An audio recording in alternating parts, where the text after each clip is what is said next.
¿Qué tal, Miguel?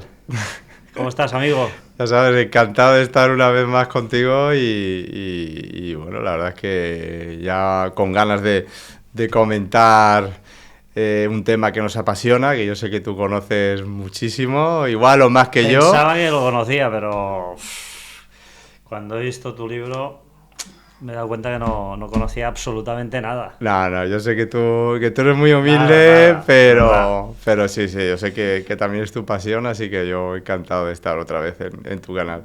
Bueno, mira, en primer lugar, muchas gracias porque gracias a ti he conocido a Enrique Mantecón y su libro, Nunca se sabe. Nunca se sabe si podría grabar una entrevista contigo aquí en Madrid y, oye, ha sido que sí, ¿eh? Y hace ya un tiempo, un tal Miguel Labrador, que seguro que tú conoces, De que me algo, sí, dedicó de este algo. libro, Las piedras de los dioses, pues yo compré este libro, maravilloso por cierto, y quedó pendiente esta entrevista hasta que yo pudiera acabar de leerme el libro y profundizar en ciertos temas, ¿no? Miguel Labrador, investigador, piloto, hombre polifacético, evidentemente, y sobre todo apasionado de estos temas que tanto nos gustan. Lo primero que te voy a preguntar es dónde podemos encontrar este libro. Pues ahí, la verdad es que en cualquier librería, en principio, en el Corte Inglés, en NAC y demás, lo más fácil es verdad, que lo más cómodo ya sabes que es Amazon, ¿no? Pero bueno, Casa que del Libro en Madrid, ¿eh? Casa del Libro, o sea, en cualquier parte en teoría debería de estar. Entonces, bueno, pues ya digo, sobre todo ahora lo que estoy, a ver si ya llegamos a la tercera edición, que me haría mucha ilusión, pero bueno, eso ya es que ha tenido un buen éxito. ¿Sabes con quién compré este libro? No, no sé. Iban dos personas conmigo. Mi mujer y Isabela Herranz. Anda, ¿Sí? vamos, mira. Isabela Herranz. Estaba con las dos y compré este libro con ella justamente. Qué bien. La historia, como nos la han explicado, ¿es así o es discutible? Yo creo que, afortunadamente, y hablando siempre a nivel muy oficial, sí que creo que hay que cambiarlo. O sea, decir, y poco a poco se está cambiando, ¿eh? O sea, es verdad que cuesta, yo entiendo que cueste según qué cosas, ¿no? Pero creo que luego vamos a hablar seguramente de Göbekli Tepe, ¿no? Pues para mí es uno de los máximos, si no el mayor, ejemplo de lo que se tenía como asegurado que era imposible. Bueno, pues resulta que luego sí, y eso pues también te cambia todo, ¿no? Porque estamos hablando del inicio de la humanidad muy diferente a lo que pensábamos, muy atrás en el tiempo, y como siempre digo, no todo empieza en Sumer, sino Sumer ya es un legado, un tiempo posterior de algo que, bueno, apenas empezamos ahora a conocer. Tu frase, no todo empieza en Sumer, te aseguro que me ha quedado muy bien aquí ahora, ¿eh? Porque yo sí que pensaba que todo empezaba en Sumeria, en Sumer, ¿no? En ese río Tigris, el Éufrates, toda esta zona que es tan mágica, Sí. donde de alguna forma nace la Biblia, es la cuna de muchas cosas, ¿no? Pero claro, llega, a ver si lo digo bien, Göbekli Tepe, en Perfecto. Turquía, y rompe Sí. absolutamente todo. Estamos hablando de 4.000 años antes que Sumer. Sí, o incluso Incluso diría más. que más, sí, o Más. sea, a lo mejor estamos hablando de los inicios de Sumer sobre el 4000 antes de Cristo, o sea, hace 6000 años, y aquí estamos hablando de mínimo 11.600 años, que se van a encontrar seguramente sitios un poco anteriores, yo estoy convencido, pero claro, estamos hablando de un tiempo imposible.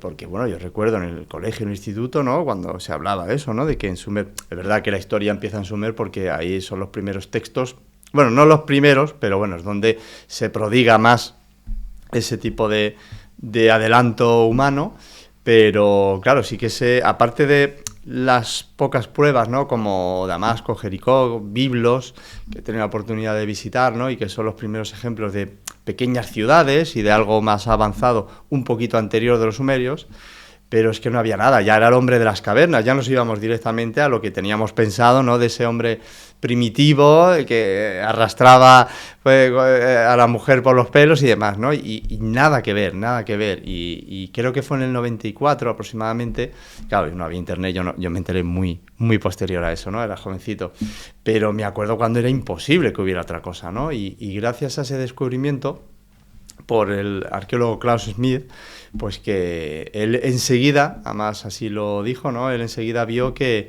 allí iba a pasar el resto de su vida, que era mucho más importante de lo que en un principio se había pensado y que obviamente eso ha roto los paradigmas, ya no solamente por el tiempo del que estamos hablando, sino además de otros paradigmas de desarrollo que se tenía pensado, ¿no? Como el tema de que algo impacta en el ser humano, algo a nivel más religioso, más místico, y no lo que siempre se había pensado, que era primero el desarrollo, la agricultura, domesticación de animales y con el tiempo sobrante, a partir de ahí ya no. Al principio, o lo que está aprobado a día de hoy es, primero la religión, algo impacta, se dedican a desarrollar los templos y luego ya a los siglos es cuando empieza el verdadero desarrollo como población, ¿no? Entonces es algo que también impacta, y ya digo, no solamente es el paradigma del tiempo atrás, sino este también que del que no se suele hablar tanto. No, y mira, y con esto que esto me impactó mucho, ¿no? Primero religión y luego desarrollo, que tú lo formulas como una pregunta, y yo ahí recordé una vieja historia, no tan vieja, un viejo descubrimiento de hace unos años atrás, los ídolos de Shihir. No sé si... No. Bueno, son unas figuras talladas que se encontraron en Siberia, que eran ídolos tallados en madera y datados de hace unos 14.000 años. ¿Verdad? Que puede ser, uno salió en un capítulo que recuerdo, no sé si era de Cuarto Milenio, ¿no? Que era es posible, una tablilla muy alargada. Era como un ídolo de madera, y entonces, claro, cuando encuentran esto, dicen, ¿cómo es posible? Si ahí no había religión, claro, ¿no? Entonces esto cuadra mucho con esa reflexión que haces a modo de pregunta, si primero vino la religión y luego el desarrollo, ¿no? Entonces yo creo que, evidentemente, yo creo que muy posiblemente sea así. Porque la religión, le pese a quien le pese, ha sido un motor de cambio y de revolución, evidentemente, ¿no? Sí. Nos vamos hacia la página 42 y hay un tema muy interesante que es la llegada de los seres humanos antes que los Clovis. Sí. Explícanos esto porque es un tema fascinante. Ahí es un tema que yo, sobre todo, copio del gran Graham Hancock, ¿no? Porque él en el libro America Before, que es verdad que es un libro muy denso, no es fácil, pero ahí él pues comenta eso, ¿no? Que como también se tenía estipulado, que los Clovis son los primeros que llegan por el estrecho de Beringia hace unos 11 o 12.000 años, bueno, pues esto al parecer no es así. Porque se supone, bueno, los Clovis se llaman así por una localidad que hay en Nuevo México, que es donde se encuentran esos primeros vestigios. Y bueno, se le achacan a ellos la desaparición de los mamuts y demás, ¿no? Porque se han encontrado armas, ¿no? Pues flechas y demás, ¿no? Pero lo más interesante es cuando se han empezado a descubrir, por ejemplo, en Brasil, pues se descubre un resto, ¿no? de ser humano que tiene 14.000 años, claro, ya más al sur, claro, dices, bueno, pues ya nos tenemos... no cuadra mucho. Claro, ya encima mucho más al sur, porque claro, del norte, ¿no? Del estrecho de Bering hacia abajo, pues también tiene que pasar mucho tiempo hasta que el ser humano llegue hasta ahí a asentarse, ¿no? Pero es que luego empiezan a encontrarse arqueólogos y paleontólogos, bueno, pues también dataciones imposibles, o sea, estamos hablando de que él sitúa en varios yacimientos norteamericanos de 50.000 años. Entonces, claro, estamos hablando de que en una época en la que en principio era imposible pasar por el estrecho de Beringia porque creo que había un muro de hielo de unos 3 kilómetros de alto, o sea, que era imposible. Y esto nos da las pistas de que tuvieron que venir por el mar. Y es una de las teorías que yo tengo, ¿no? de esa civilización primigenia, o varias, que yo creo que navegaron antes de lo que se tiene presupuesto. Y ahí ya digo, ahí con esos hallazgos de hace 50.000 años, o incluso un poquito más, pues ya estamos asegurando de que el ser humano tuvo que ir mediante otras vías, como por ejemplo los barcos, claro. No, y hay vestigios que se han encontrado en Norteamérica que son más catalogables como centroeuropeos, que se han encontrado mucho más tarde y, hostia, cómo aparecen allí, ¿no? Seguramente porque antes los continentes estaban unidos, muy posiblemente, y las navegaciones pues se hacían de otra manera, ¿no? Desde luego en tu libro vamos a encontrar muchos enigmas que a fecha de hoy plantean muchísimas preguntas, y una de ellas está en la página 64.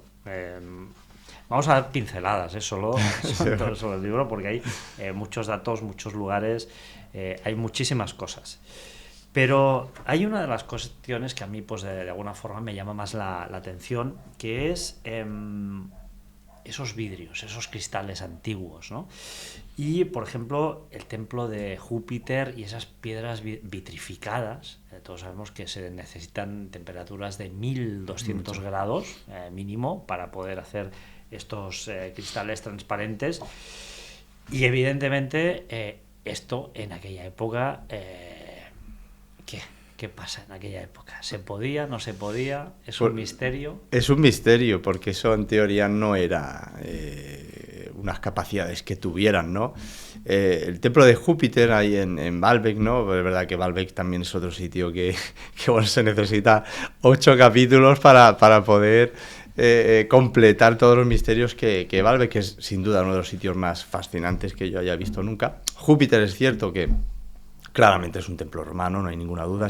Por cierto, es el mayor templo romano de todo el Imperio Romano. Quiero decir que cuanto menos ya es extraño que los romanos no eligieran ni Roma ni siquiera la península ibérica. Sí, además en ese lugar, ¿no? Sí, por eso estamos hablando de unos 3.000 kilómetros aproximadamente en el que eligen. Está el templo de Baco también y demás, son templos espectaculares, pero claro, es que para que se hagan una idea los espectadores, el templo de Júpiter viene a ser casi exactamente el doble que el Partenón de Atenas, que si ya el Partenón es una pasada, pues esto es el doble. Solo quedan, 3 vestigios o 6 pilares, pero ya uno, cuando ve esa monumentalidad de los pilares, se queda uno alucinado, ¿no? Pero es verdad que, pese a esa maravilla de lo que hicieron los romanos, por supuesto está el famoso Trilitón, que se le achaca a los romanos. Yo ahí tengo ya un poquito más mis dudas, hay gente que no las tiene. Pero luego también, fíjate, es un sitio tan espectacular que de lo que no se habla prácticamente nunca es en la base. Está hecha en forma de U, y esa U está hecha sobre 9 pilares que pesan 400.000 kilos cada uno, que eso en cualquier otro lado es una locura. Sin embargo, en Baalbek es todo tan a lo bestia, tan grande, que bueno, eso pasa un poco desapercibido, ¿no? Y al estar en la base, yo creo que es más que romano, incluso más que griego, ¿no? Porque el propio Alejandro Magno, antes de los romanos, pues manda fundar Heliópolis allí, pero él también construye sobre una construcción fenicia. Entonces yo creo que los cananeos, los fenicios, son los que tienen un poco más de responsabilidad. En mi opinión, sobre el Trilitón también, esos 3 bloques de 800.000 kilos a 9 metros de altitud.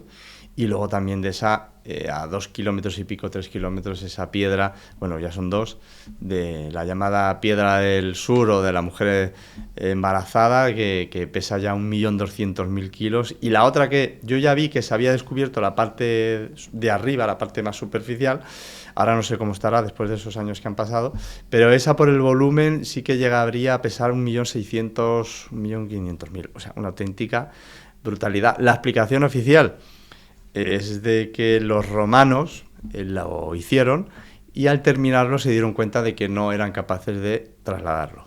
Yo no soy un experto en Roma, pero eran eminentemente súper prácticos y sabían si algo lo iban a poder hacer o no.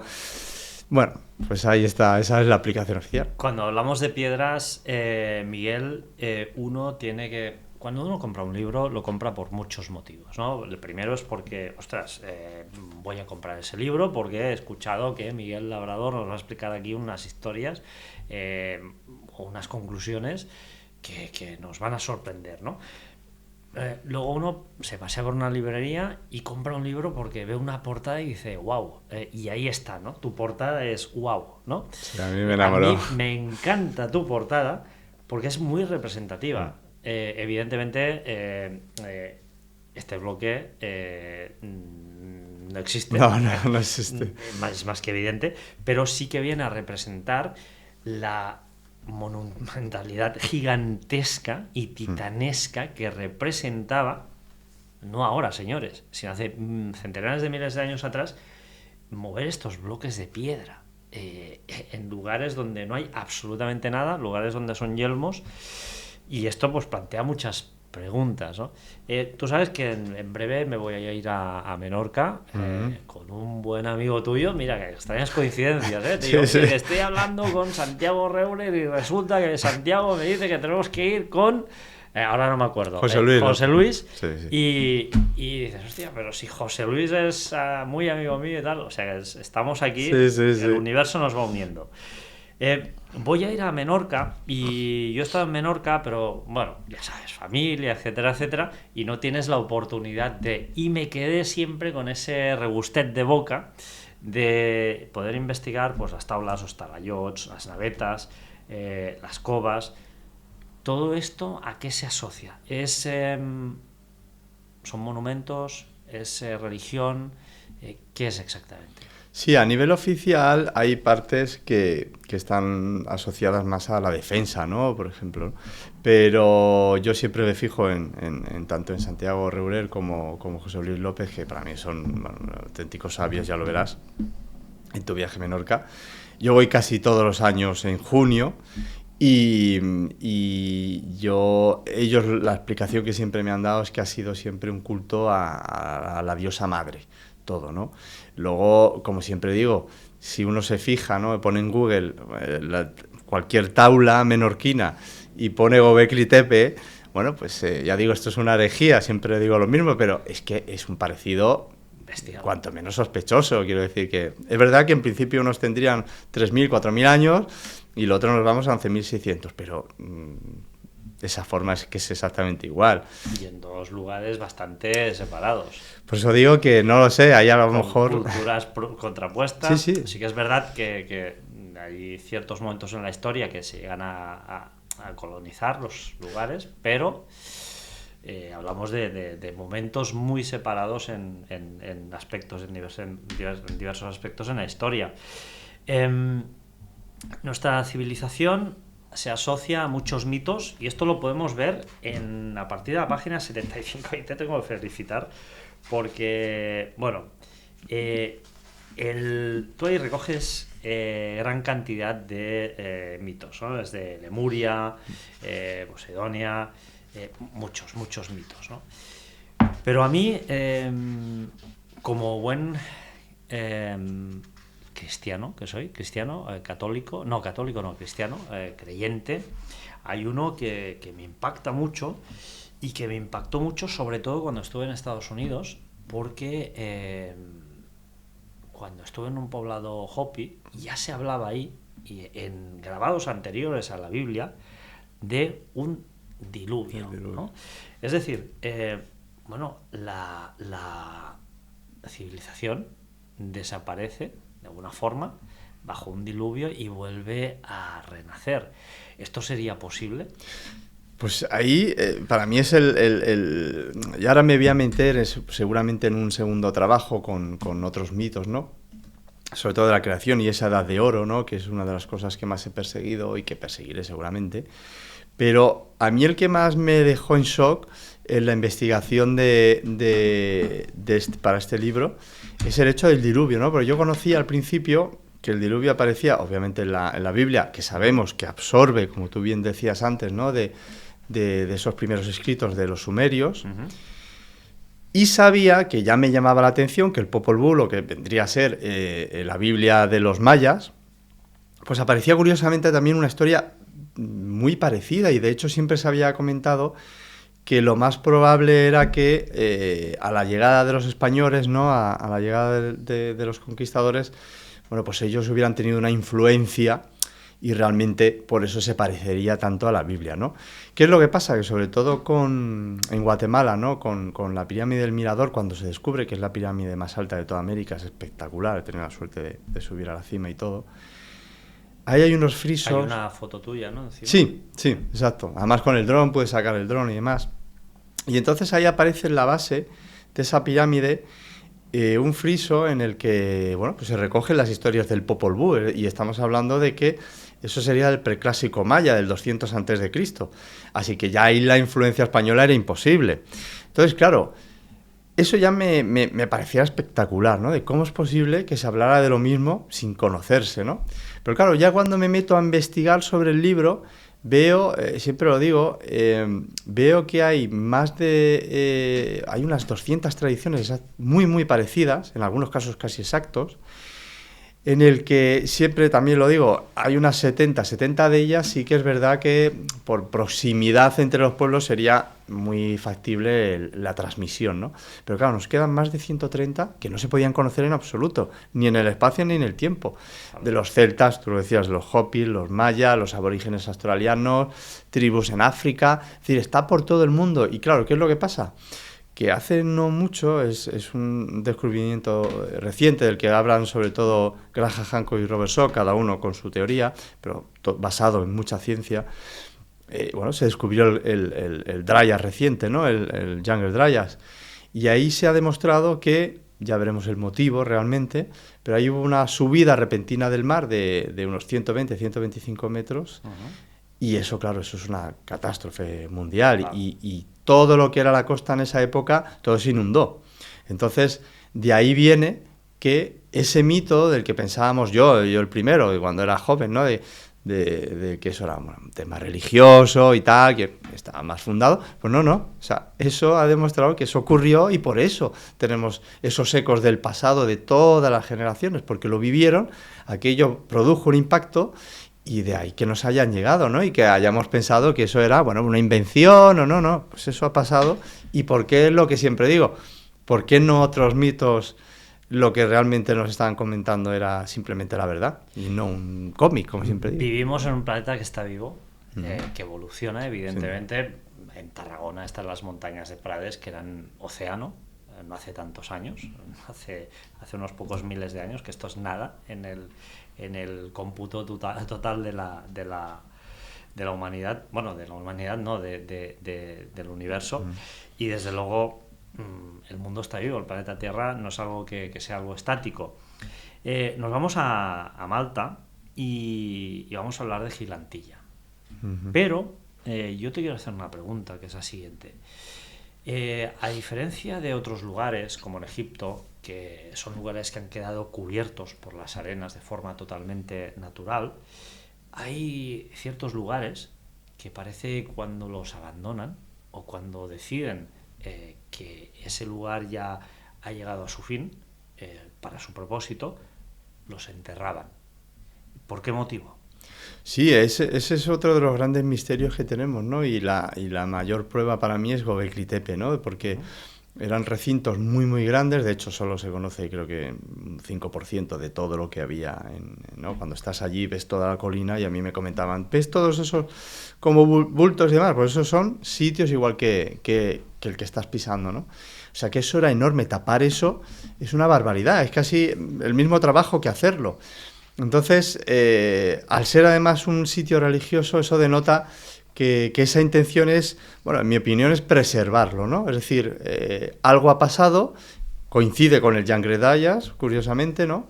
Entonces, algo ha pasado, ellos ven que a lo mejor no saben si van a estar mucho más tiempo y deciden taparlo, ¿no? Yo creo que es para salvaguardar, ¿no? Y también es, pues, como serían las pirámides, ¿no? En mi opinión, que es como una llave del tiempo para que el ser humano moderno, bueno, pues cuando lograra la tecnología, que todavía, por cierto, creo que no tenemos, pues seamos capaces de entender qué es lo que nos quisieron decir, ¿no? Pues esto ya también podría ser una especie de máquina del tiempo Y que lo hicieron tan bien que, pues fíjate, pues han sido más de 12.000 años. Han quedado ahí casi intactos, ¿no? Exacto, ¿no? Y luego de casualidad, ¿no? Porque siempre también me gusta decirlo, ¿no? Porque en un principio los primeros descubridores de Göbekli Tepe pensaron que era un cementerio bizantino. Entonces no le hicieron mucho caso. O sea, Göbekli Tepe se descubre no en el 94, se descubre en los años 60. Wow. Pero... bueno, al pensar que era un cementerio bizantino, no le dieron esa importancia y hasta la llegada de Klaus Schmidt, que él empezó a... bueno, también por el hallazgo, ¿no? Que siempre se dice, un agricultor que da con una... o sea, que todo eso se reúne, ¿no? Pero que es un descubrimiento que estaba allí hace mucho tiempo, pero que, bueno, nos ha llegado afortunadamente ahora y sigue cambiando los libros. Yo hace mucho tiempo escuché en un documental una interesante teoría, ahora no recuerdo de quién, pero sí que unos estudiantes universitarios llevaron a cabo un experimento para demostrar que podía hacerse, y hablamos de geopolímeros. Página 124, bueno, es que podríamos parar en cada página, ¿no? Pero Davidovich nos plantea una interesante teoría.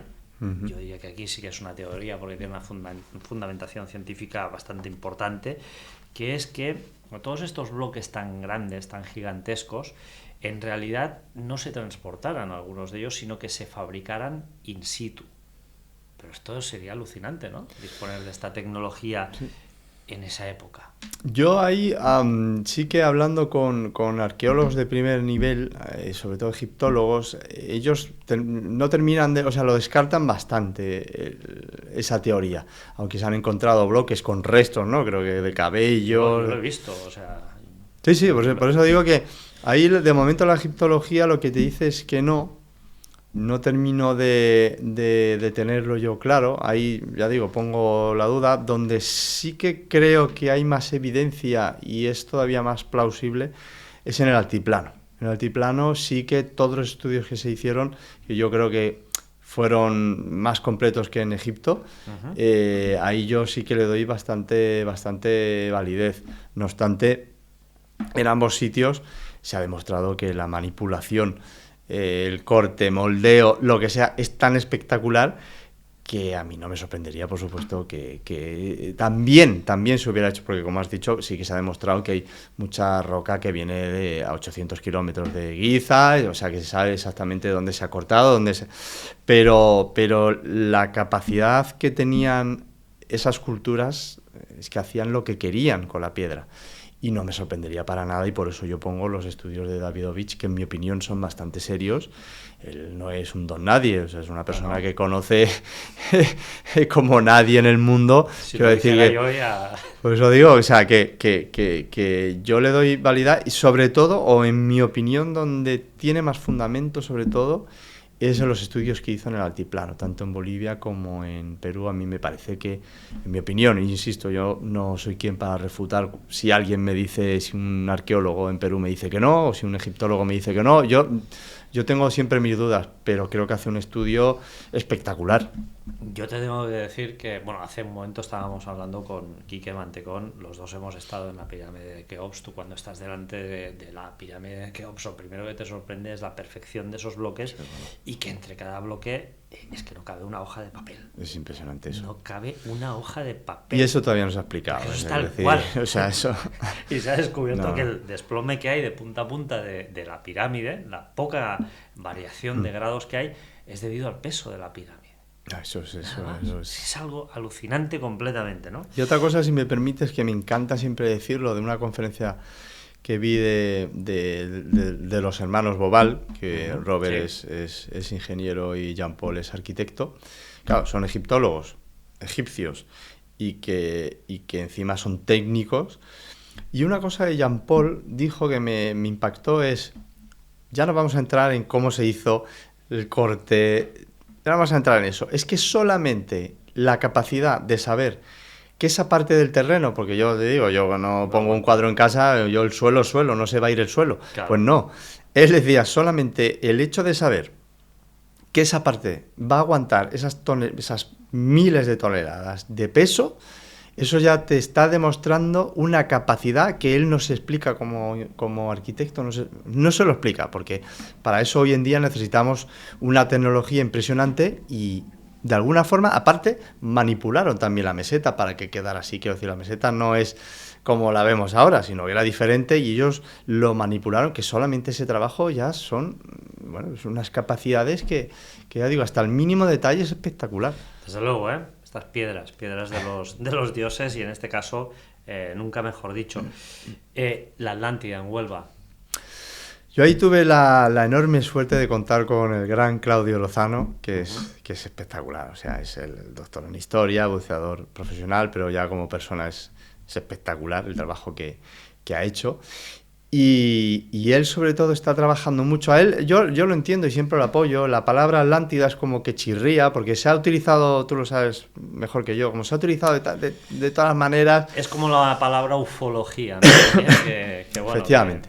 Se nos vincula sí. a muchos magufos y la verdad sí. es que es una tristeza. Pero entonces ahí lo que sucede es eso, ¿no? Pero él, con todos los estudios que ha hecho y que sigue haciendo, sí que, sin ser la Atlántida, pero él sí que habla muchas veces de otros pueblos, porque se han descubierto a kilómetros de la costa de Huelva, ¿no? Porque es una costa muy, muy llana, ¿no? Que, por ejemplo, para que te cubra tienes que meterte muy, muy profundamente, ¿no? Y él ha descubierto que ha habido eventos tsunaminérgicos coincidentes con los desastres que, por ejemplo, los romanos ya comentaron, más atrás en el tiempo, ¿no? Y entonces sí que se están viendo vestigios en las profundidades de la costa de Huelva que sí que, por lo menos una cultura anterior a lo que se pensaba y que eran capaces de hacer muelles y barcos y demás, ahí está. Luego ya veremos si también lo que dicen del Parque Doñana, en otros estudios que han hecho en la universidad tanto alemana como norteamericana, ¿no? Que hay ciertos indicios, bueno, pues a lo mejor eran los fenicios, no lo sabemos del todo, pero sí que hay evidencias de que allí algo se produjo y que coincidiría en épocas y en conceptos con la Atlántida. Eso sí que es cierto, y ya digo yo, lo que diga Claudio para mí es sagrado. Una de las cosas que tiene tu libro, igual que el de Enrique, es que nos hace viajar por todo el mundo, y ahora pues con este libro nos vamos a Centroamérica y nos vamos concretamente a México, a Teotihuacán, la Pirámide del Sol, donde yo también he podido estar, pero yo desconocía este dato. Resulta ser que en la parte superior se encuentra una parte construida en mica, que es un mineral que es capaz de conducir la electricidad y además que soporta una gran carga térmica. Exacto. Teotihuacán, sí, mica, ¿qué pasa? Eso es otra de las historias espectaculares, ¿no? de los enigmas que hay, que es verdad, porque Teotihuacán ya solo el ver el tamaño de esas pirámides, además muy parecido curiosamente a Giza, ¿no? Porque son 3 pirámides con un montón de pirámides satélites, 2 grandes y una pequeña, 2 alineadas y la pequeña un poco. Quiero decir, bueno, son cosas cuanto menos llamativas. Y de hecho, la base de la pirámide del Sol, creo que hay una diferencia de 5 metros en lo que es la base. No sabía. Y la altura es casi exactamente la mitad, la del Sol respecto a la de Giza. O sea, que son datos que, bueno, a mí cuanto menos me llama la atención. Hombre, yo te tengo que decir que a mí me gusta más Teotihuacán porque puedes subir a la pirámide. Eso mola. A ver, me encanta Egipto, pero subir a una pirámide es una experiencia brutal. Es que además la del Sol es que yo, por cierto, yo a punto estuve de ver una muerte en directo porque hubo un señor anciano que se tropezó bajando. Wow. Y tuvo la suerte de agarrarse porque, bueno, los laterales, ¿no? En esas hileras que hay, pues se tropieza y menos mal que se enganchó porque si caes desde arriba, tú lo sabes. Tenemos que decir que no está exento de riesgos y evidentemente yo cuando estuve arriba dije, sí. Bueno, pero esto es como en Camboya, ¿no? O sea, yo estuve me parece fue en agosto, en septiembre, hace muy poquito, y digo, hostia, esto mojado, cuidadín, aquí tenemos... Aquí que no se le ve, pero las piedras están muy lisas y muy desgastadas, ¿eh? Sí, hay que tener mucho cuidado. Hay pirámides, monumentos en Camboya que dices, wow. Vamos a la isla de Java porque Pero ahí también... que no hemos terminado con lo de la mica. Ay, perdona, Sí, lo de la mica, sí, perdona. que eso Lo de es la mica, esto, ¿qué es? que es ¿Por súper qué? interesante. Que la mica, oye, ¿por qué se encuentra esto? Pues ahí sobre todo, ese tema me fascinó porque, como tú bien decías, la mica, sobre todo, las propiedades que tiene son Conductoras. conductoras y de resistencia a unas enormes temperaturas. No tiene en principio nada más importante. Y claro, ¿qué es lo que pasa? Que la mica se encuentra como a 2.500, 3.000 kilómetros de allí, porque está en Brasil. Entonces, claro, cuando yo he tenido la oportunidad O de... sea, en México no hay mica. No. Hostia. O sea, quiero decir que... O sea, primero, ¿cómo sabes tú que en Brasil, a 2.000 y tal, hay mica? ¿Para qué ese tipo de material? Porque estaba en el interior de la pirámide, no era algo ornamental que tú digas es que es algo precioso y... No. O sea, es algo que no se sabe por qué y que no se veía, estaba por dentro.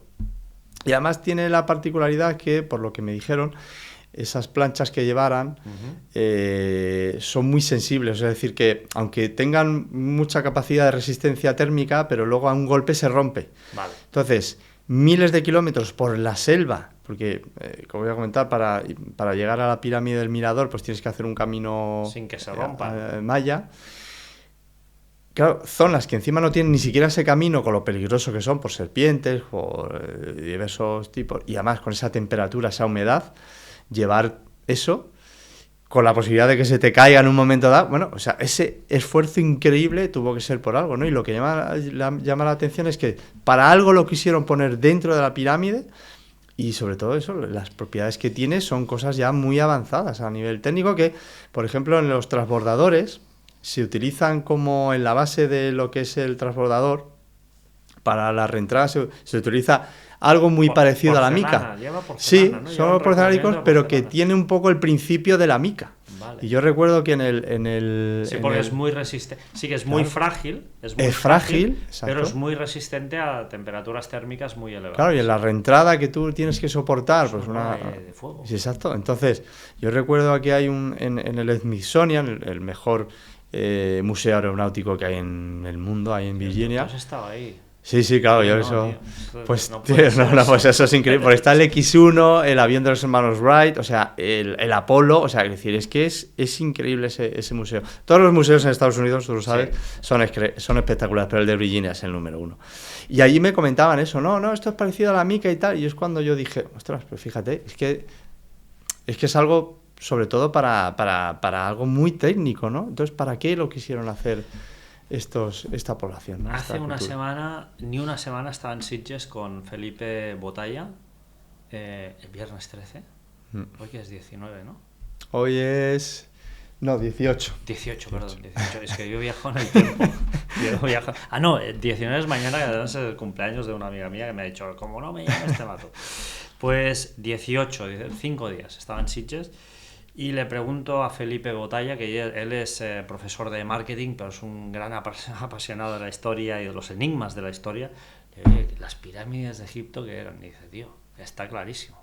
Generadores de una especie de, no sabemos el qué, pero generaban algo. O sea, que no son tumbas. O sea, pero encontrar mica en Teotihuacán, pues yo esto lo desconocía. O sea, esto está en tu libro. Sí, Hay muchas más cosas en tu libro, ¿eh? Estamos simplemente sobrevolando y muy por encima del libro, ¿eh? Ahora sí, nos vamos a la isla de Java. ¿Te parece? Porque Gunung Padang, 27.000 años de historia. Bueno, esto ya rompe esquemas también. Sí. Y además, ahora está... afortunadamente muy actualidad, ¿no? Está de moda porque yo cuando fui hace unos años, es verdad que había mucha duda, ¿no? Sí que es cierto que hubo un geólogo de la Universidad de Java que con la tecnología que ellos utilizan, pues el hombre no tuvo muchas dudas porque él fue haciendo catas desde la superficie, ¿no? Desde la cima de esa montaña, porque ahí en ese momento no se sabía si era montaña o era algo artificial, y él fue haciendo catas Y entonces llegó hasta bueno, primero creo que la cima eso sí que está aprobado a nivel arqueológico, o estaba aprobado porque ahora ha habido cambios, ahora lo comentaremos, de hallazgos de hace 3.000 años, que no está nada mal, pero él empieza a hacer las catas y si no recuerdo mal, donde para por primera vez es vestigios de 9.000 años, luego nos iríamos a 17, 18.000 años, y luego en un inicio, la parte final acabaría en 27, ahora oficialmente lo han rebajado a 24, sigue siendo una barbaridad, o sea, es increíble. Y yo recuerdo cuando estuve allí, que para eso la arqueología tampoco tiene una... Bueno, la arqueología, la historia convencional, podríamos decir, no tiene una explicación. No, para nada. O sea, quiero decir... Y de hecho hasta hace poco no se ha ido aceptando. Y ahora lo comentaré. Ya digo, cuando yo estaba allí en la base... Bueno, como todo es una jungla y demás, yo no terminaba... Yo siempre a los sitios intento ir lo más neutro que puedo, porque a mí yo siempre digo, hay que contar con la arqueología oficial, luego las teorías que vayan saliendo, ¿no? Pero yo siempre procuro decir, esto no está reconocido, vamos a ver qué es lo que yo veo, ¿no? Bueno, empiezo a investigar y tal, unas escaleras con restos volcánicos, obviamente artificiales, pero bueno, yo según iba subiendo, yo recuerdo, y lo pongo en el libro... Yo me inclinaba más por algo natural, algo natural y que el ser humano lo hubiera de alguna manera moldeado, modificado. Bien. Luego, conforme iba subiendo más, sí que empezaba a haber vestigios ya demasiado artificiales como para que eso fuera algo natural. Y luego, por supuesto, la parte de arriba, ya con todos esos bloques de origen volcánico, obviamente subidos por la mano del hombre o del ser humano. Bueno, pues eso sí que me quedó claro, ¿no? Saqué el dron, hice las imágenes y demás, tal. O sea, esa mole quizá no sea fruto de la naturaleza, sino de la creación del ser humano o de algún tipo de civilización. ¿Qué es lo que ha pasado? Allí fue Graham Hancock. Recordemos, 27.000 años, ¿eh? Ahora ya, yo digo, oficialmente 24, pero sí, pero es igual, 24.000, 3.000 arriba, 3.000 ahí, aunque fueran 18. Es que 18 ya sería una barbaridad, o sea, es que estamos hablando de ya tiempos y, claro, lo fue a investigar Graham Hancock, que es por quien yo conocí ese sitio, tuve la suerte, siempre lo digo, de cenar, de tener una cena con él y con Robert Schoch, que no se me olvidará nunca. Entonces yo conozco este sitio a través de él, sé que Robert Schoch también fue a estudiarlo, y creo que Michael Collins y demás, entonces bueno, como pertenecen a ese grupo de herejes, pues bueno, pues ya sabes lo que sucede en estas cosas. ¿Qué es lo que pasa? Que este mismo año, 2024, una revista arqueológica alemana reconoce que un Padán pueda ser artificial, y de hecho se han encontrado... Creo que con LIDAR, una serie de cuevas de unos 25 metros, más o menos por la mitad. Claro, yo eso sí que lo desconocía. Quiero decir que ya cuando a nivel oficial ya te están diciendo que, ojo que el trabajo que estaba comentando antes de este geólogo, que fue bastante vilipendiado, por lo menos cuando yo estuve por allí, ahora parece que se está reconociendo, porque vuelvo a insistir, si un científico... por muy raras dataciones que te vayan dando, pero si esa tecnología de hoy en día te está diciendo eso, pues tampoco hay por qué dudarlo, ¿no? Es decir, si lo estás demostrando, lo estás demostrando. Quiere decir que por mucho que no te cuadre con la historia oficial, no significa que no tenga que ser así, ¿no? Pero ya digo, sí que estuvo varios años como, bueno, pues dejándolo de lado, pero ya digo, esta revista alemana sí que le ha dado la oficialidad que se necesitaba para empezar a ver que eso, en principio, y a nivel casi ya oficial, estamos hablando de que eso está hecho de forma artificial. Y a mí me pareció espectacular. Y ya a nivel más antropológico, otra cosa muy interesante es que yo no vi a nadie en la cima, no había nadie, solo estuvimos mi mujer y yo, pero sí que me encontré con un montón de locales en la base. Y yo, pues por supuesto, como siempre... Locales de allí, sí, porque eso, allí, sí. Yo cuando fui no lo conocía a nadie. O sea, Gunung Padán era, ya digo, Graham Hancock y poco más. Y sí que me sorprendió, porque en estos sitios típicos pues no te sueles encontrar absolutamente a nadie. Y sí que en la base, sí que me encontré a bastante gente, ¿no? Ya digo, todos locales, y claro, por supuesto tuve que preguntar. Oye, pero tal... y me decían, oye, tú eres el del dron, ¿no? Bueno, en esa época no era muy común. Ay, hemos visto algo que volaba y tal. ¿Qué año fue esto?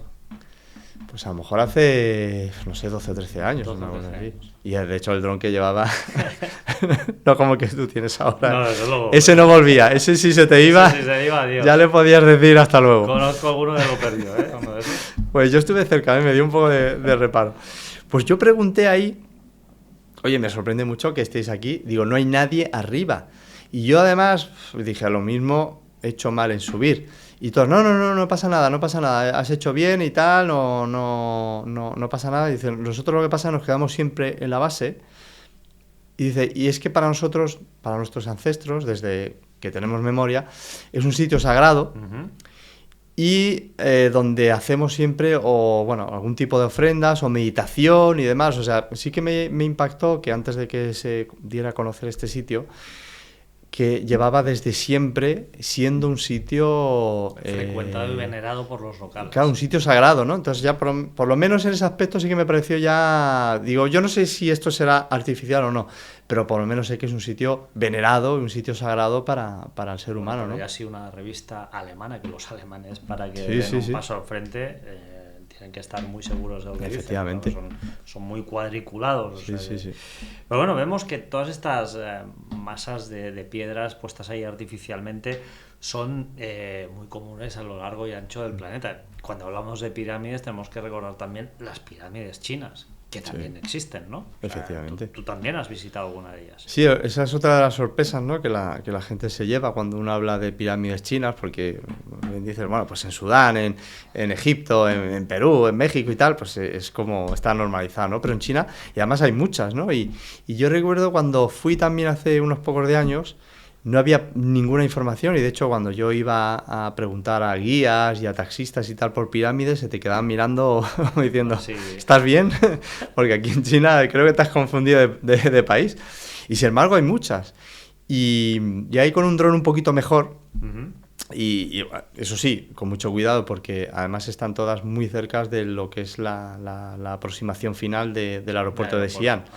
Entonces, bueno, pues manteniendo los márgenes de seguridad y demás, sí que pude grabar una de las mayores, que para que te hagas una idea, ahí hay una pirámide que mientras que la pirámide de Giza, no recuerdo muy bien, creo que tenía 225 metros de largo, hay una que tiene 400, o sea, que batería el récord. O sea, incluso la de Cholula, que está en México, pues esta la podría superar. Es verdad que no tiene la complejidad de las pirámides de Egipto, pero son enormes. O sea, ¿No son tan altas? Son muy altas, pero no son tan altas. Son como más aplanadas, pero son más unas aplanadas. moles tremendas. Vale. Y yo Digamos que no son tan verticales, No. están más... Es más fácil subir. Vale. Son más bajas. Es más horizontal. Sí. O sea, y a mí lo que sí que me dio un poco de pena, están totalmente abandonadas.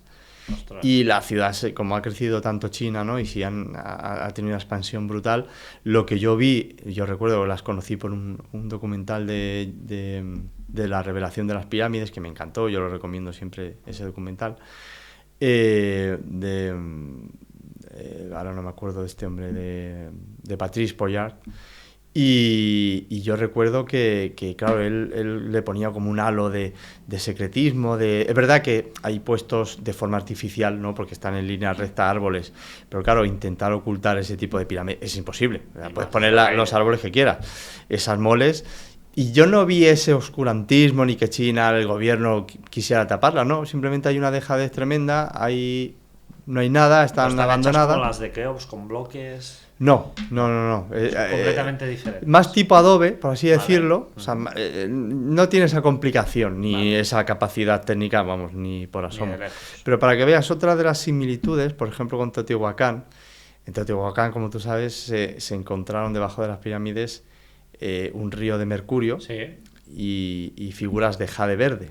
Que yo pensaba que el jade siempre era verde, pero no, hay muchos tipos de jade. Pues no lo sabía eso. Yo investigando fue cuando me enteré, porque yo pensé que el jade siempre era verde, pues no. Los ríos de mercurio sí me acordaba, pero lo de jade no. Pues debajo de una de esas pirámides chinas se encontraron un río de mercurio y figuras de jade ¿Y verde. para qué un río de mercurio? Vaya usted a saber. Por eso digo que qué casualidad, qué coincidencias que debajo de una pirámide en México y otra china, posiblemente hechas en tiempos parecidos, se encuentren esos mismos elementos. Por eso te decía que yo cuando le pregunté a Felipe Botalla, oye, ¿qué son las pirámides? Generadores. ¿De qué? No sé. Yo creo que de algún tipo de electricidad, de potencia, de energía, de algo, no lo sé, ¿no? Pero bueno. En página 219, aquí yo ya llego a uno de los enigmas que más me fascinan de tu libro, capítulo 7.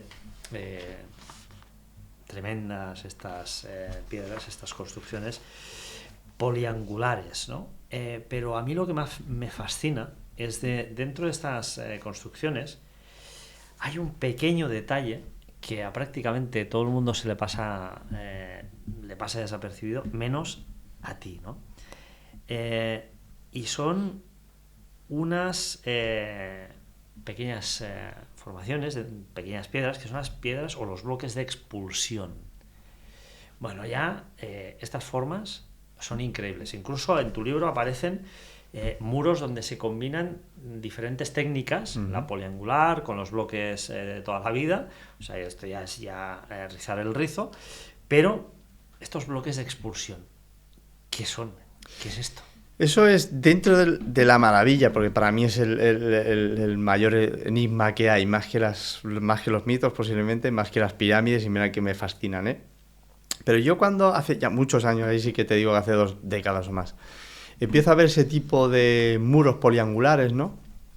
Además mi primer contacto creo que fue en la zona andina. Claro, yo recuerdo que sin conocer muy bien ese trabajo, yo decía, joder, que la verdad es que es un trabajo espectacular, ¿no? Pues tú veías los ángulos, además son piedras normalmente andesitas, y ahorita son piedras muy difíciles de trabajar. Y yo decía, qué capacidad de ponerlo todo en íntimo contacto. No puede pasar ni una hoja, ni un alfiler, además bloques enormes de mínimo de 2.000 kilos, ¿no? Y tú dices, ostras, pues esto no debe ser muy fácil, ¿no? ¿Qué es lo que pasa? Que cuando empiezas a viajar por todas partes del mundo, ¿no? Y ves que hay ese mismo trabajo en Japón, por supuesto en Egipto, en India, y tal, claro, dices... En Perú también, ¿no? Me parece. Sí, sí, en Perú, en Bolivia... Bolivia, sí, Pumapunku, ¿no? Sí, o sea... Claro, tú lo ves en todos esos sitios, además se da en los sitios curiosamente más enigmáticos de lo que yo había leído. Yo decía, pero vamos a ver, aquí ¿qué está pasando? Que esa tecnología que es espectacular, ¿la tenían todos? O sea, aquí ¿qué pasa, no? Entonces fui investigando, y ya digo, dentro de la similitud, que para mí, por ejemplo, siempre lo digo, el sitio más espectacular para mí es la pirámide de Micerinos, porque sí, siempre yo tenía la duda en mis viajes de hecho es la primera, ¿no? Bueno, la primera no, es la tercera. Es la tercera de las pequeñas. La más pequeñita. Las más pequeñitas. Es la que, ya digo, yo siempre me... No, Keops, Kefren y Micerinos. Sí, exacto. Y es la pequeñita, mide creo que 63 metros, sí, en comparación de las otras son 150, es una pasada, ¿no? Entonces... Claro, Micerinos, por ejemplo, yo siempre tenía la duda porque, claro, yo encontraba esa misma tecnología de construcción, pero claro, algunas veces era bombada, que se da más en Perú, por ejemplo, y otra más llana, que se da más en Egipto. Y yo decía, a ver, pero es que es exactamente la misma tecnología, pero ¿por qué una llana? No sé, ¿serán los mismos, no serán los mismos? Pero digo, tienen que ser los mismos porque esa capacidad única en la historia de la humanidad... Es que me sorprendería que fueran diferentes y que hayan llegado a la misma conclusión, ¿no? Perdón. ¿Qué es lo que pasa? Micerinos me demuestra que los pocos bloques de revestimiento que tienen están los dos juntos. Está el abombado y el llano, que es... Yo recuerdo que fui con Manuel Delgado, nada más y nada menos, que en paz descanse. Porque los bloques, cuando uno los observa, ve que no son planos, es decir, que todo el contorno del bloque está como abombado un poquito. Pues hay unos abombados, pero por ejemplo, el Templo del Valle de Egipto, tú lo ves que es todo, es esa tecnología, pero dices, pero es que es súper llano. No tiene ese abombamiento, ¿no? que las otras sí que tienen, en otras zonas del mundo. Y sin embargo, ya digo, en Micerinos es el único sitio del mundo donde yo me encontré que estaban los dos pegados, uno junto al otro, el abombado, que por el motivo que sea, lo allanaron, pero es que estaban los dos, con las mismas protuberancias, con todos los mismos... O sea, el abombado ese de alguna forma no solo... No trabaja, una piedra no trabaja... Bueno, no sé si trabajada... ¿Lo allanaron posteriormente? Yo creo que sí. Yo creo que es posible que en esos casos cogieran las piedras que fueran y ellos con la técnica que fuera lo allanaban de esa forma espectacular. Ya digo, a mí Micerinos por eso me gusta tanto, ¿no?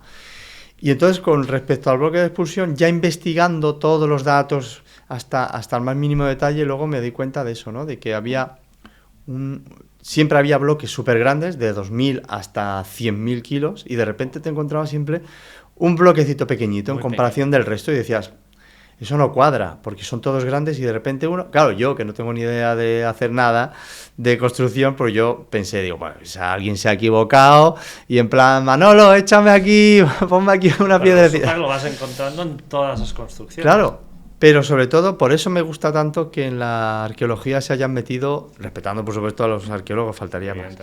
Pero me ha encantado que entraran los ingenieros, los arquitectos, porque claro, ellos son los que saben cómo se construyen las cosas y te dicen, no, esto no es que haya sido una equivocación. Esto es porque, aunque el propósito, creo, principal de este tipo de construcción es el antisísmico, porque es verdad que son capaces de aguantar en zonas muy sísmicas como es Perú, por ejemplo, ¿no? Y ahí están, que parece que están hechas antes de ayer. Pero en el hipotético caso de que ese terremoto fuera lo suficientemente grande para incluso tirar ese tipo de construcción, de alguna forma ellos hacían que toda la energía de ese movimiento pasara hasta llegar a ese bloque pequeñito, y ahí ese bloque salía expulsado y toda la energía con él. Entonces, solo sufría un mínimo destrozo, por así decirlo, de una piedra. ¿Y ha sido expulsado uno de estos bloques? Sí. Ya hay, por ejemplo, en el Parque Nix, que eso también es un parque que no lo conoce prácticamente nadie, que está justo al lado del Partenón.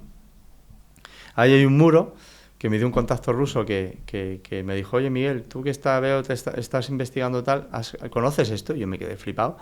Le dije, no. Me dice, pues mira, al lado del Partenón, y justo me lo dijo, y al mes tenía que ir por trabajo a Atenas. Me dijo, pues al lado del Partenón tienes este muro de un parque que está abierto a las 24 horas, no va nadie, no lo conoce nadie. Y yo cuando llegué, hace también muchos años, yo recuerdo que yo me esperaba, pues digo, bueno, a ver si, digo, pues no sé si va a tener... Yo aluciné, porque son bloques enormes, del mismo tipo de trabajo, mismo tipo de cortes y tal, y justamente el que falta, el único bloque que falta es el de expulsión, es el más pequeño. Entonces ahí sabemos que ahí hubo un terremoto lo suficientemente importante como para derribar. Y fíjate, yo me fui luego al Museo Arqueológico, porque claro, yo me quedé impactado y yo tengo que preguntar, pero esperando que la respuesta fuera lo típico de, no, pues estos fueron los egipcios, pues estos fueron la Grecia, y y las dos cosas que me dijeron me impactaron aún más, porque me dijeron, no sabemos qué lo hizo, pero esto ya estaba abandonado en la época de la Grecia clásica.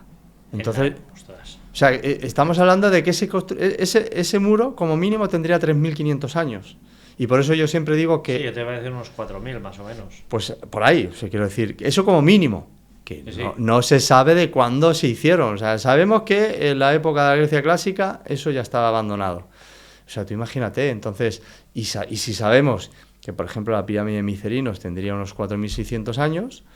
pues yo creo que fueron los mismos, ¿no? De que en esa época pues podrían construir, luego ya veremos en la zona incaica, que para mí todo eso es pre-incaico, pues también sí podemos lograr tener la seguridad de que en qué época, en qué momento se hizo, ¿no? Porque la piedra es verdad que no es fácil de datar, pero por ejemplo Nacho Ares, hace ni siquiera un mes, él me mandó un artículo de que a través de luminiscencia se ha podido datar bastante bien las pirámides. Quiero decir que bueno, que hay cosas que afortunadamente con el avance tecnológico vamos pudiendo aseverar, pero para mí eso sigue siendo un misterio, ¿no? Es decir, si lo que vemos en la zona andina es exactamente igual que en Egipto, pues estaríamos hablando no del siglo XV, que es cuando se supone que el siglo XIV, que es cuando se supone que lo hacen los incas.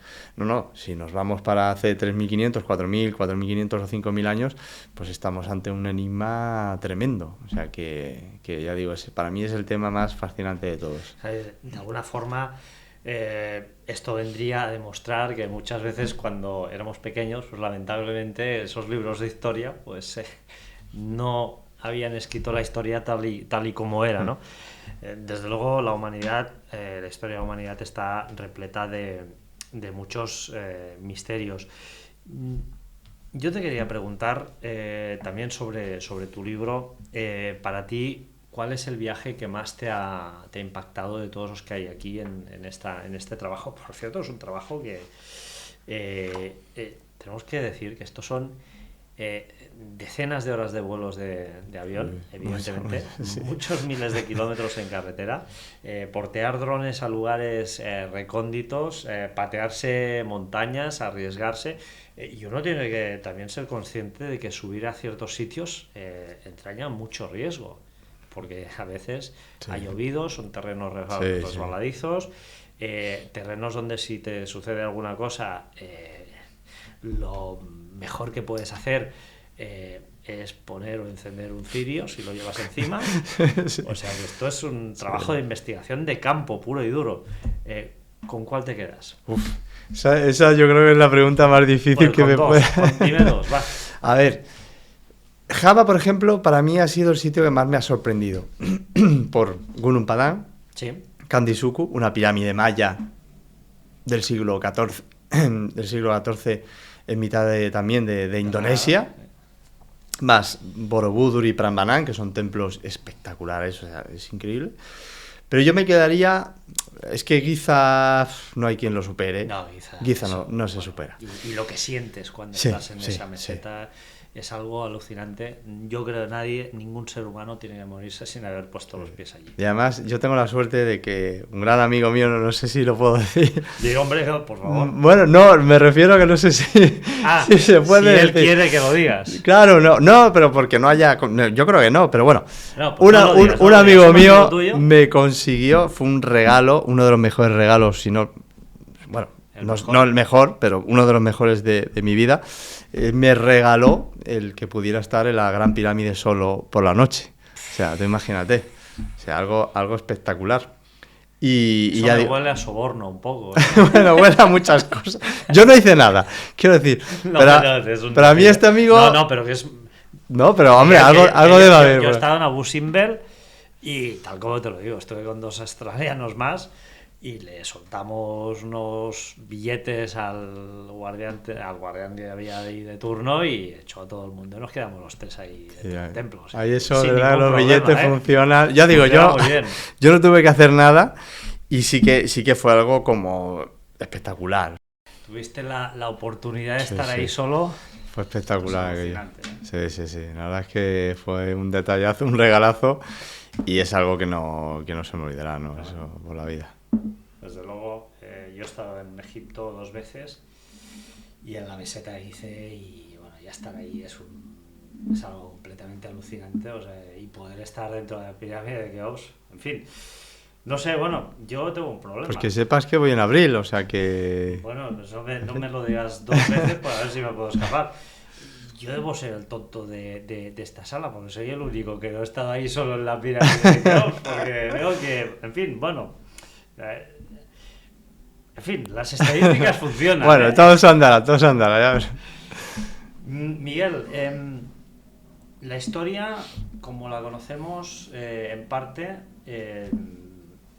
según este magnífico trabajo, tendría que reescribirse de alguna forma, con una mentalidad mucho más abierta que la que tenemos hoy en día, porque, ostras, de alguna forma estamos viendo que las cosas no son como nos las contaron. Tú estás viendo que la ciencia, los investigadores, los arqueólogos, los científicos están dando un paso adelante y están empezando a romper esos moldes preestablecidos. Sí, yo la verdad es que en ese aspecto yo estoy muy tranquilo porque yo, claro, he tenido la suerte de contar con arqueólogos de primera categoría, doctor en historia, como Claudio Lozano o un Nacho Gallego, que estuvo 3 años de arqueólogo para la ONU en Tiahuanaco, un Nacho Ares, que es sobradamente conocido y que no son heterodoxos, quiero decir que ellos siguen pues la ciencia como toca, que yo entiendo que pues tiene que haber un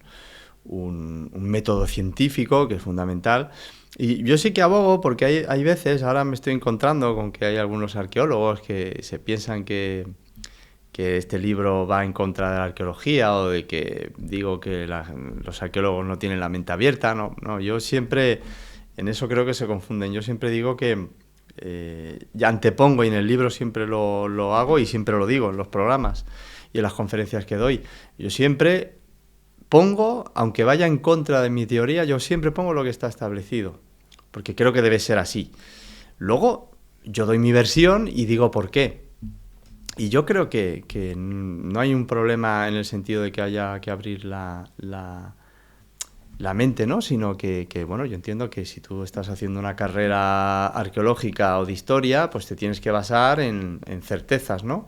No en suposiciones, ¿no? Bueno, yo tengo la suerte de que como no, mi vida no depende económicamente de esto para nada, pues que, bueno, pues me puedo permitir algún lujo, porque gente muy importante a mí me ha dicho, y que eso es de las cosas que más me han motivado.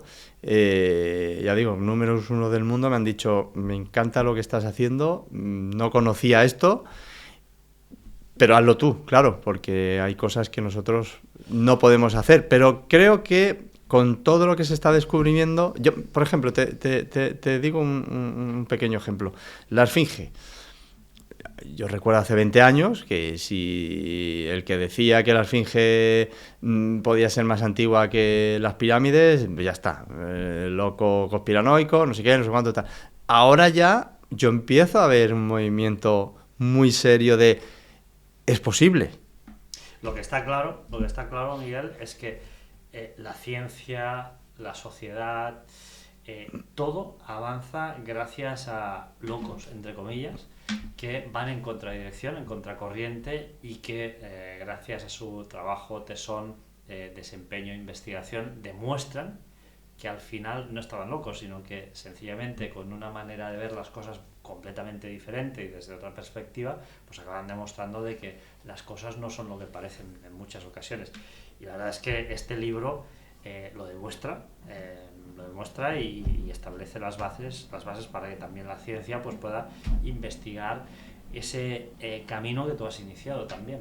Bueno, a mí lo que más ilusión me aporta este trabajo es ver cuando la población general, e incluso algunos arqueólogos, pues te reconocen que hay cosas que no sabían. Y luego también, pues bueno, pues ya ha coincidido, como decía antes, ¿no? Que Gunung Padán, por ejemplo, que apenas nadie conocía, bueno, pues ahora se ha hecho oficialmente como algo demostrado, ¿no? Entonces, bueno, a mí lo que más ilusión me hace es que la gente vaya conociendo sitios que no se conocen para nada, que son espectaculares, en mi humilde opinión, y que pueden cambiar más paradigmas, ¿no? Yo ahora, por ejemplo, estoy luchando mucho, sobre todo para que Kandisuku, esa pirámide en teoría maya, entre comillas, del siglo, finales creo del siglo XIII, que está en mitad de Indonesia,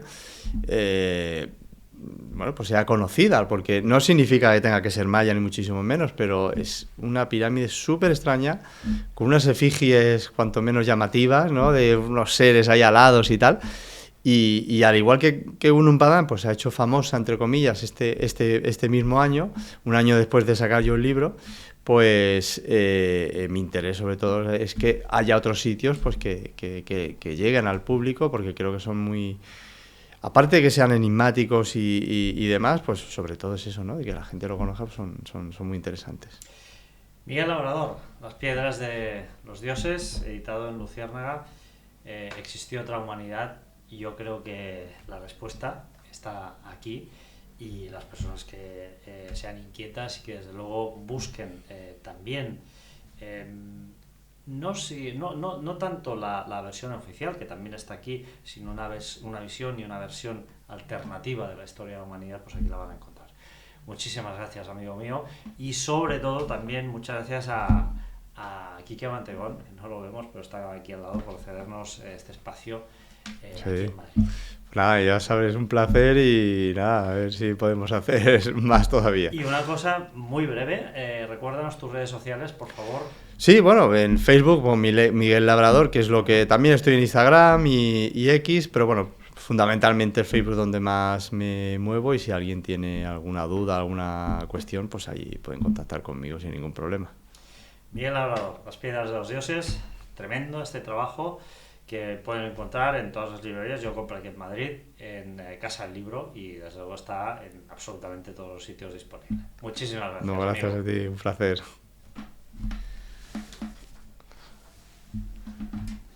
Pues molt bé. I som. Fantástico, fantástico, tío.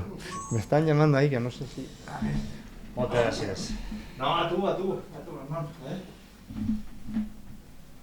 ¿A dónde marchas? Pues ahora para casa, corriendo, a llamar. Mi mujer, a ver. Lo bueno es que aquí estoy cerquita de